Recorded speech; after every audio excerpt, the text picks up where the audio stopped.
नमस्कार। जय हिंद दोस्तों। स्वागत है आप सभी का सत्येंद्रनाथ टैगोर इंस्टीट्यूट के इस ऑनलाइन प्लेटफॉर्म पर। और आज के इस लेक्चर में हम स्टार्ट करने वाले हैं प्रतिचयन की विधियों को। ठीक है, ये हमारा पेपर 3 पार्ट ए यूनिट 5 चल रही है ना, जिसका 9वां लेक्चर है। इसमें हम आज पढ़ेंगे प्रतिचयन की विधियाँ। ये आपका पार्ट ए लेक्चर होगा। इसके अलावा इसका एक और पार्ट आएगा इसके बाद, जिसमें हम प्रतिचयन की अन्य विधियों के बारे में पढ़ेंगे, है ना। तो प्रतिचयन की जो विधियां वाला टॉपिक है वो हम 2 लेक्चरों में यहाँ पे क्या करेंगे, कंप्लीट करेंगे। तो चलिए स्टार्ट करते हैं लेक्चर को। सबसे पहले हम देख लेते हैं कि आज के लेक्चर में हमें पढ़ना क्या क्या है।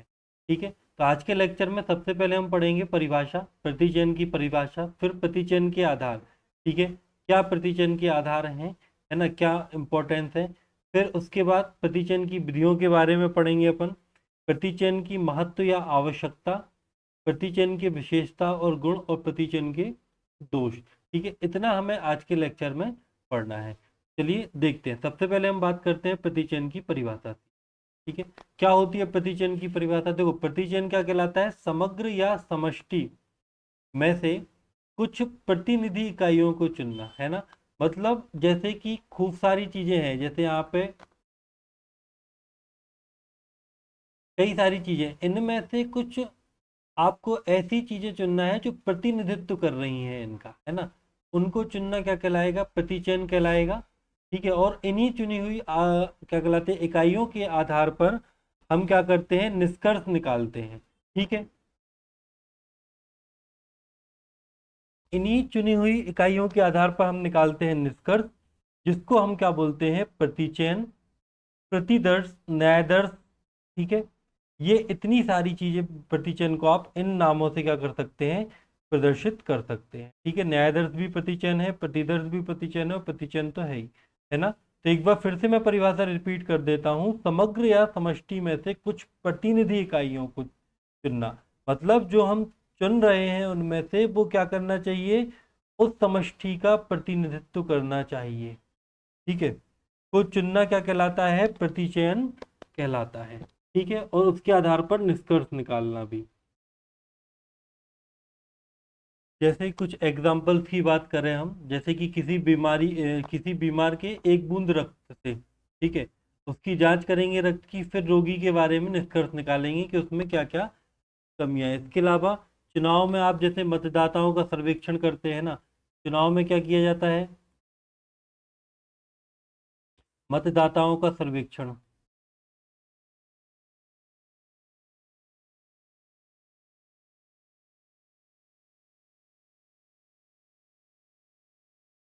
इसके अलावा किसी कंपनी के उत्पादों की गुणवत्ता की जांच, है ना, किसी कंपनी के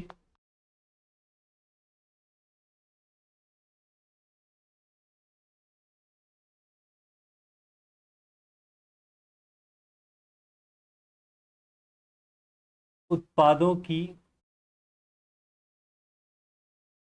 गुणवत्ता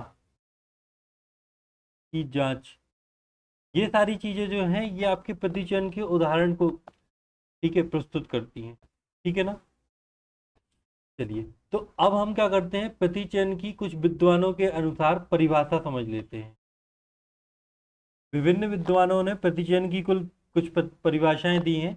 जैसे कि प्रोफेसर स्नेगडेकर ने बोला है कि जो न्यायादर्श या फिर प्रतिचयन कुछ कुछ ही इकाइयों के निरीक्षण द्वारा बड़ी मात्रा के बारे में जानकारी प्राप्त करने की क्या है, अनुपम तकनीक है।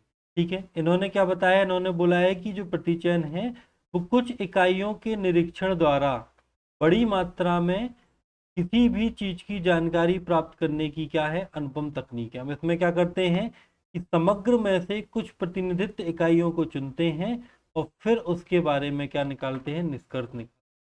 फिर दूसरे वैज्ञानिक थे कालिंगर। कालिंगर ने बोला कि किसी जनसंख्या या समष्टि से उस प्रतिनिधिक स्वरूप के एक अंश को चुन लेने को क्या कहा जाता है, प्रतिचयन कहा जाता है। ठीक है ना। अभी मैंने आपको बताया कि किसी जनसंख्या या समष्टि में से उसके प्रतिनिधित्व अंश को चुन लेने का जो प्रक्रिया है वो प्रतिचयन है।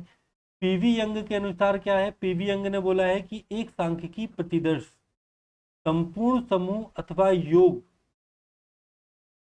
का ही एक अति छोटे आकार का चित्र है। ठीक है, इसको इन्होंने एक छोटे आकार का क्या बोला है, चित्र बोला है, किसका, संपूर्ण समूह का, है ना, संपूर्ण समूह का एक छोटे आकार का, मतलब इसमें से अपन कुछ निकाल लें तो इसका ही एक छोटे आकार का क्या है, ये चित्र है।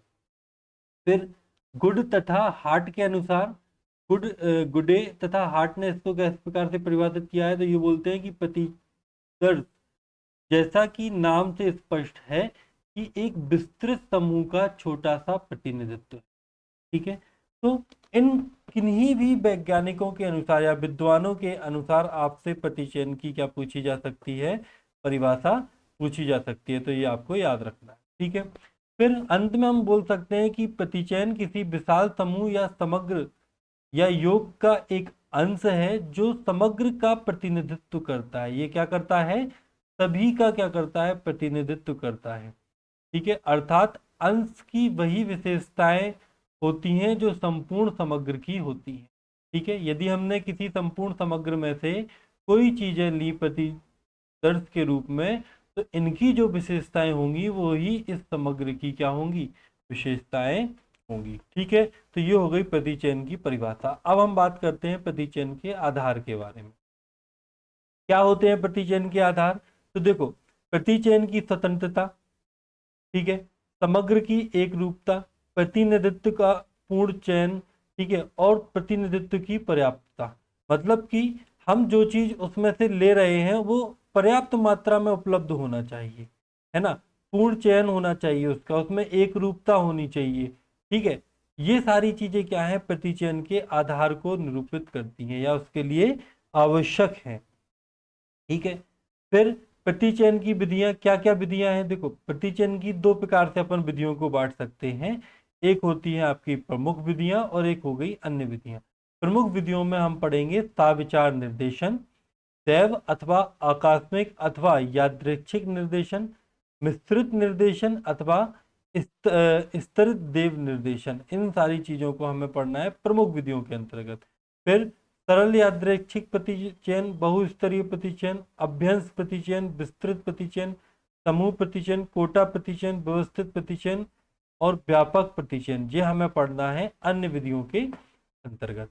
ठीक है, तो आज के इस लेक्चर में हम केवल इन विधियों के बारे में चर्चा करेंगे और जो अन्य विधियां हैं ये हम कल पढ़ेंगे या नेक्स्ट लेक्चर में हम इनको कवर करेंगे। ठीक है, अब अभी देखो, अभी हमने प्रतिचयन के आधार पढ़ ली, अब हम पढ़ लेते हैं प्रतिचयन की आवश्यकता अथवा महत्व।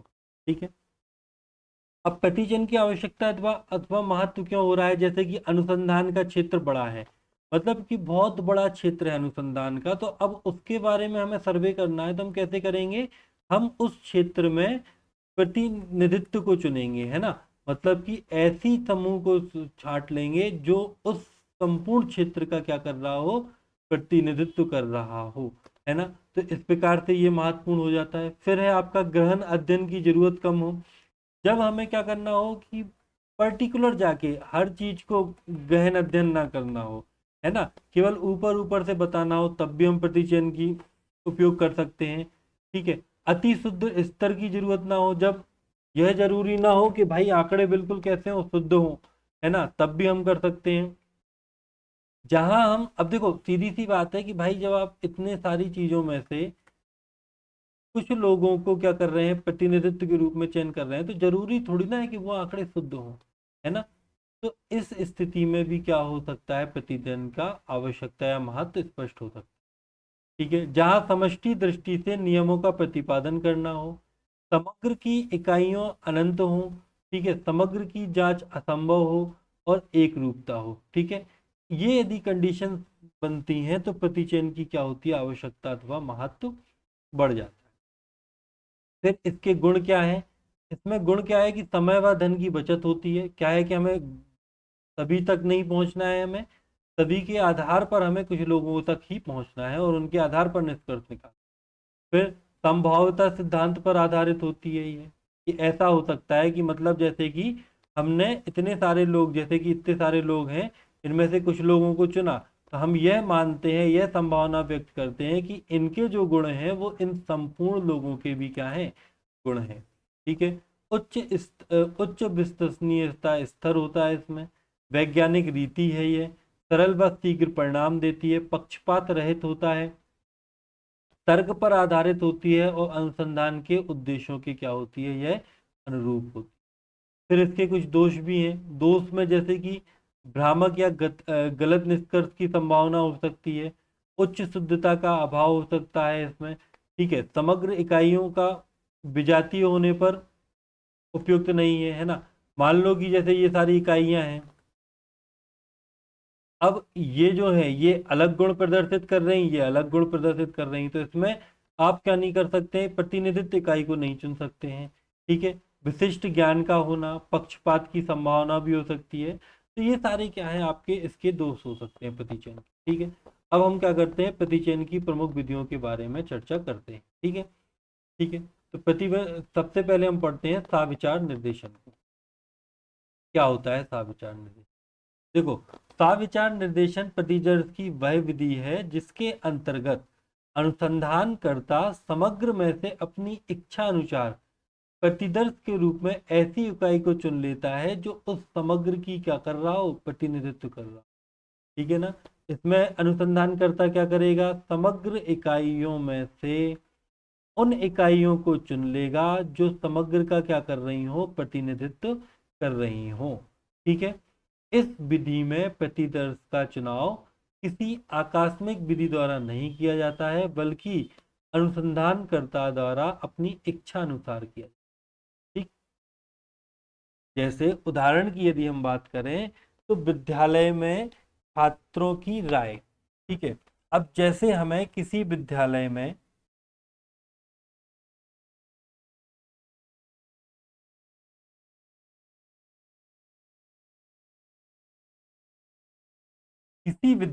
छात्रों की राय के बारे में हमें जानना है, तो अब हम क्या करेंगे कि उस विद्यालय की हर क्लास का जो मॉनिटर होगा, ठीक है, वो कौन है, वो उस क्लास का प्रतिनिधि है, उससे हम बात करेंगे। क्योंकि मॉनिटर को पता होता है कि भाई जो सारे स्टूडेंट उनकी क्या क्या समस्याएं, क्या उसकी राय है, कैसे टीचर पढ़ा रहे हैं, तो हम उससे बात करेंगे, सब मॉनिटर्स को बुला लेंगे। तो हमें क्या हो जाएगा, संपूर्ण क्लासों का मतलब संपूर्ण छात्राओं की राय मिल जाएगी, है ना। तो ये सारी चीजें आप इसमें करते हैं। ठीक है ना। इसके कुछ आधार होते हैं, जैसे कि इसमें केवल औसत गुण वाली इकाइयों का ही चयन किया जाता है ताकि निकाले हुए प्रतिदर्श समग्र को प्रकट कर सके। ठीक है। फिर उद्देश्य के अनुसार जानबूझकर न्यायदर्श को छांटना ताकि महत्वपूर्ण इकाई छूटे ना। जिसके आधार हो गए, प्रत्येक समूह को उसी अनुपात में न्यायदर्श में शामिल करना जिस अनुपात में अनुसंधान क्षेत्र में वो है।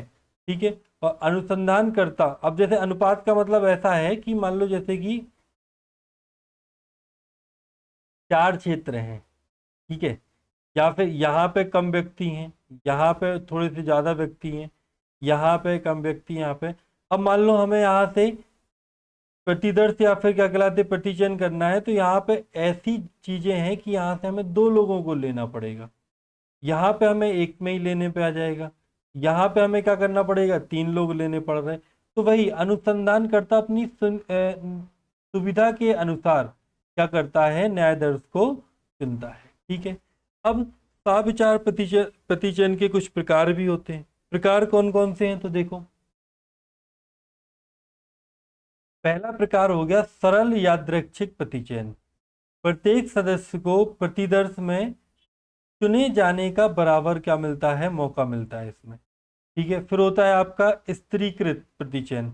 इसमें जनसंख्या को पहले उपसमूहों में विभाजित किया जाता है और फिर प्रत्येक उपसमूह से एक नमूना लिया जाता है। जैसे कि अभी ये बोल रहे जातिगत जनगणना, है ना। इसमें क्या करेंगे, जाति के आधार पर संपूर्ण जनसंख्या को उपसमूह में व्यक्त करेंगे, उस आधार पर क्या करेंगे, निष्कर्ष निकालेंगे। फिर गुच्छ प्रतिजन, जनसंख्या को पहले गुच्छों में विभाजित कर दिया जाता है, फिर गुच्छों को यादृच्छिक रूप से चुना जाता है। जैसे कि खूब सारे लोग हैं, इसमें कई सारे मिलावटी मतलब कई प्रकार के लोग हैं, हम क्या करेंगे, इनको 4 गुच्छों में, 4 समूहों में बांट दिया और उन समूह के आधार पर क्या कर लेंगे, निष्कर्ष निकाल लेंगे। संभाव्यता प्रतिचयन, जैसे कि जनसंख्या के प्रत्येक सदस्य के प्रतिदर्श में चुने जाने की एक क्या हो सकती है, संभावना हो सकती है। तो ये सारे क्या हैं, आपके प्रतिचयन के प्रकार हो जाते हैं। ठीक है, कौन से, साविचार प्रतिचयन के। ठीक, फिर इसके कुछ गुण भी हैं, जैसे कि निर्देशन की यह पद्धति बहुत सरल है, बिल्कुल सरल है। न्यायदर्श का आकार निश्चित कर लेने पर यह पर योजना बना लेने से न्यायदर्श का चुनाव क्या हो सकता है, ठीक से कैसे हो सकता है। संपूर्ण इकाइयों को न्यायदर्श में शामिल किया जा सकता है। ठीक है, ये इसके गुण हैं। फिर इसके कुछ दोष भी हैं, जैसे कि चुनाव करने वाले की पूर्ण धारणाओं का चुनाव पर प्रभाव हो सकता है। ठीक है, जो कि इसको अशुद्ध बना सकते हैं। बिल्कुल, किसी इकाइयों के चलने में संभावित के लिए स्थान नहीं होता है,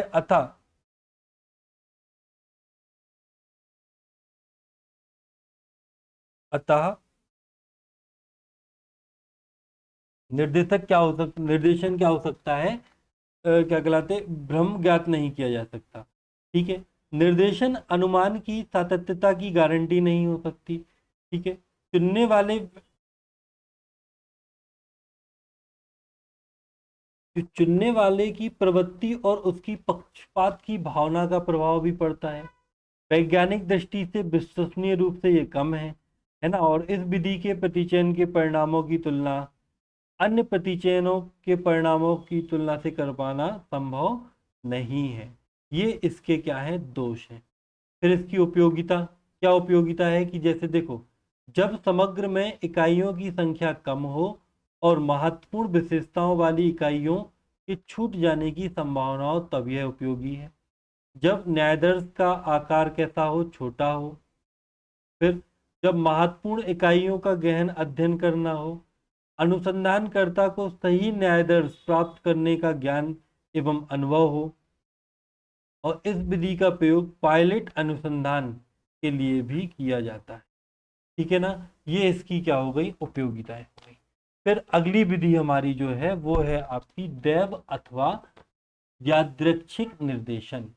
ठीक है, अब यह वह विधि है, इसकी परिभाषा क्या हो रही है कि यह वह विधि है जिसमें समग्र की प्रत्येक इकाइयों को सम्मिलित होने का समान अवसर मिलता है।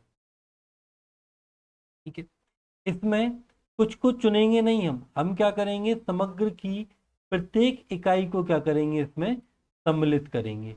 ठीक है ना, ये याद रखना। सीजे पेयर्स के अनुसार एक प्रतिदर्श उस समय दैव कहा जाता है जब चयन की गई प्रत्येक इकाई को चुने जाने की संभावना, चयन की गई प्रत्येक इकाई के चुने जाने की संभावना अन्य सभी इकाइयों जिन्हें उसके स्थान पर चुना जा सकता था, क्या हो, समान हो। ठीक है, तब ये क्या होगा आपका दैव अथवा यादृच्छिक निर्देशन होगा। अब इसकी कुछ विधियां भी हैं, जैसे कि लॉटरी विधि हो गई, आंख बंद करके चुनना, पदों की संख्या, पदों को किसी रीति में सजाकर या फिर ढोल घुमाकर। जैसे देखो लॉटरी विधि, इसमें क्या करते हैं अपन भाई साहब, एक बॉल लिया या फिर कुछ लिया, उसमें हर चीज के नाम की क्या कर ली, पर्ची बना ली। ठीक, अब इन पर्चियों में से चुनेंगे, है ना। अब यहाँ पे देखो, सभी के, परिभाषा को सुनो, परिभाषा समझो।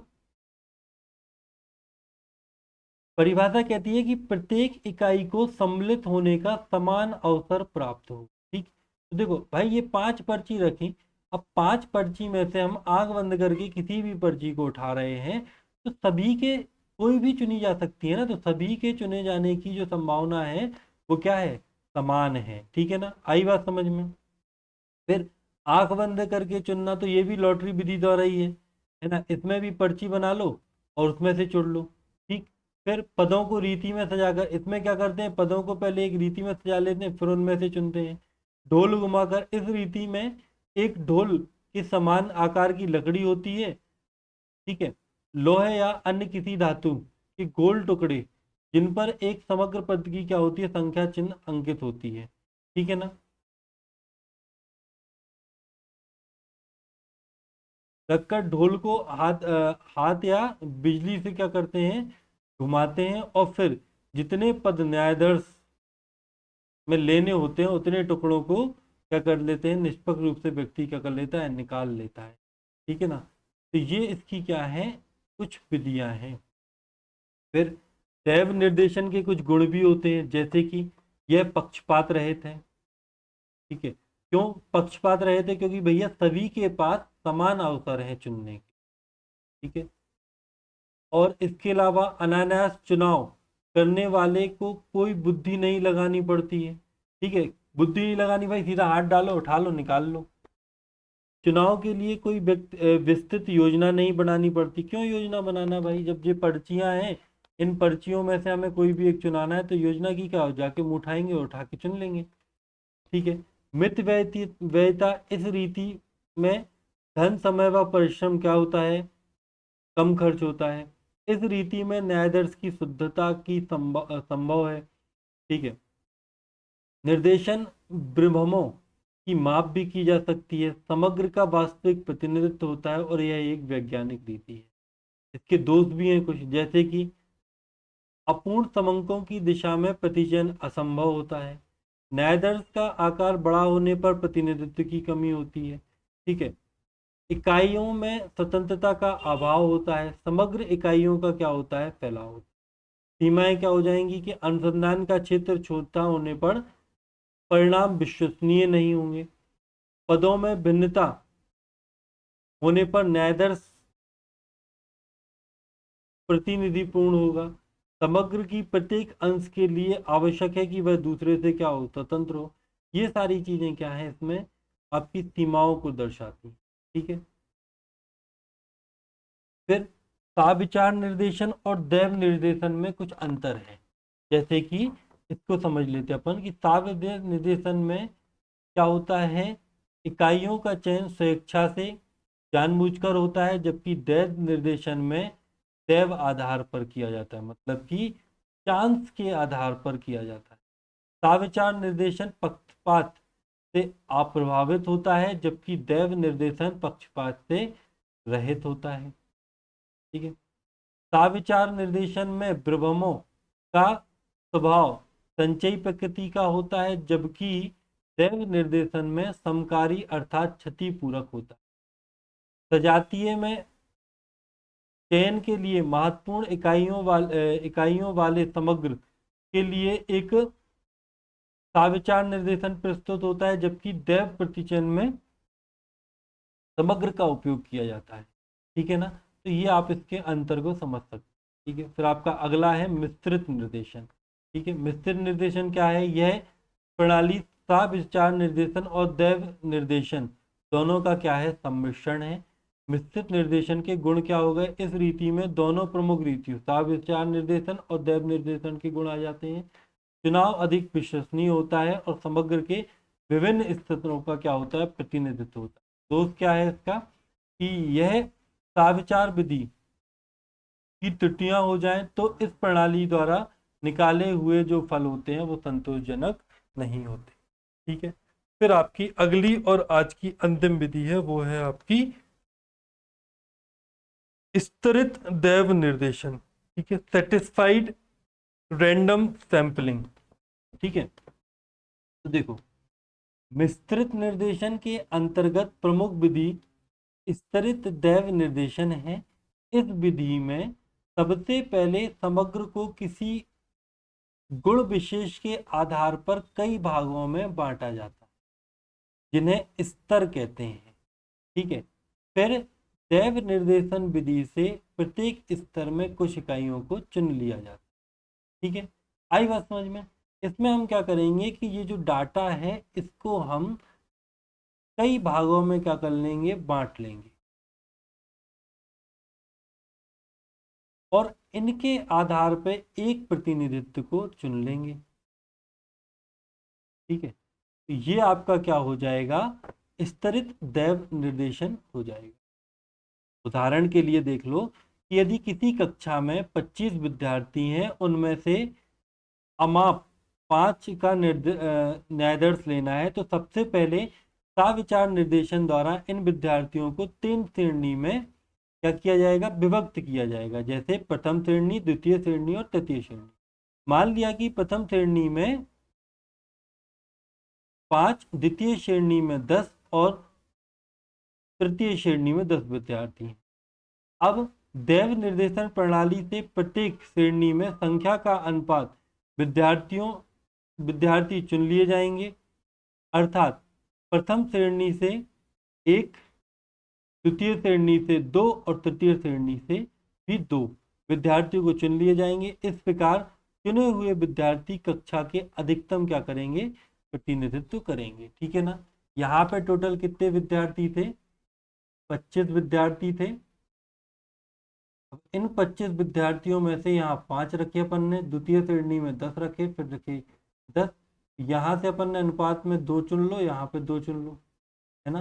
तो ये इनका क्या करेंगे, निर्देश करेंगे। ठीक है ना। तो ये हो गई आपकी कौन सी, स्तरित दैव निर्देशन। अब इसमें क्या होता है, इसके कुछ गुण भी हैं। जैसे कि 2 प्रमुख रीतियां के गुण होने के कारण यह सर्वश्रेष्ठ विधि, ऑब्वियसली स्वाभाविक सी बात है। इसमें साविचार निर्देशन और दैव निर्देशन दोनों के गुण हैं, यानी कि ये उन दोनों से क्या होगी, बेहतर होगी। इस रीति से चुना गया प्रतिदर्श अधिक विश्वसनीय होगा। बिल्कुल विषम प्रकृति में समग्रों के लिए यह रीति उपयुक्त है। इसके अलावा प्रतिस्थापन की सुविधा, यदि किसी कारण चयनित प्रतिदर्श इकाई के संपर्क संभव नहीं है तो सार का क्षेत्र कम होने की बजाय उसी स्तर की दूसरी इकाई क्या होगी, प्रतिस्थापन किया जा सकता है। ठीक है ना। धन व समय की क्या की जा सकती है, यहाँ पे बचत होती है। फिर इसके दोष क्या हैं, इसके दोष है कि अनुचित या अनुपयुक्त वर्गीकरण की स्थिति में अविनति की संभावना है ना, कि इसमें क्या हो सकती है, अविनति आ सकती है। फिर स्तर बनाने में कठिनाई होती है। समग्र तथा उसके स्तरों के बारे में जानकारी उपलब्ध ना हो तो स्तरित दैव निर्देशन विधि नहीं अपनाई जा सकती, है ना। जब आपको उसके बारे में पता ही नहीं है तो आप उसका वर्गीकरण कैसे करोगे, है ना। तो ये वाली विधि वहां पे नहीं अपनाई जाएगी। फिर सावधानियां क्या रखनी चाहिए कि समग्र की विभिन्न विशेषताओं को ज्ञात करके उसे उनके आधार पर विभिन्न खंडों में क्या करना चाहिए, या फिर विभिन्न खंडों अथवा स्तरों में बांटा जाए। प्रत्येक खंड अथवा स्तर का आकार इतना बड़ा अवश्य होना चाहिए कि जिसमें प्रतिदर्श के लिए इकाइयों का चयन करना क्या हो जाए, संभव हो जाए। विभिन्न खंडों अथवा स्तरों में पूर्ण सजातीयता हो। प्रतिदर्श के लिए विभिन्न खंडों अथवा स्तरों में इकाइयों का चयन उसी अनुपात में किया जाना चाहिए जिस अनुपात में उनको क्या किया है, बांटा गया है। जैसे भी मैंने आपको बताया था कि 3 थे ना, एक में 10 थे, एक में 10 थे, एक में 5 थे। इससे हमने 1 ले लिया, इससे हमने 2 ले लिया, इससे हमने 2 ले लिया, है ना। तो ये अनुपात में ले रहे हैं हम। जैसे मान लो किसी में 20 है तो हम यहाँ से कितने ले लेंगे, 4। 15 वाले से हम 3 ले लेंगे, ऐसे। ठीक है। समग्र की प्रत्येक इकाई को किसी न किसी स्तर का क्या होना चाहिए, प्रतिनिधित्व तो करना ही चाहिए, अवश्य स्तर का होना चाहिए। ठीक है ना। तो ये आपका कौन सा था, स्तरित दैव निर्देशन। तो आज के लेक्चर में हमने क्या पढ़ा, प्रतिचयन के बारे में पढ़ा, उसके गुण, दोष, आवश्यकता, महत्व, सीमाएं पढ़ी, और हमने प्रतिचयन की जो प्रमुख विधियां हैं उनके बारे में भी पढ़ लिया। अब अगला हमारा जो लेक्चर होगा उसमें हम क्या करेंगे, अन्य जो विधियां बचती हैं, ठीक है, ये वाली,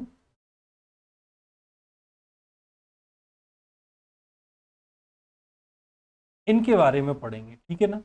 चलिए, तो आज के लेक्चर में इतना ही, फिर हम मिलते हैं नेक्स्ट वीडियो में। जब तक के लिए जय हिंद, जय भारत।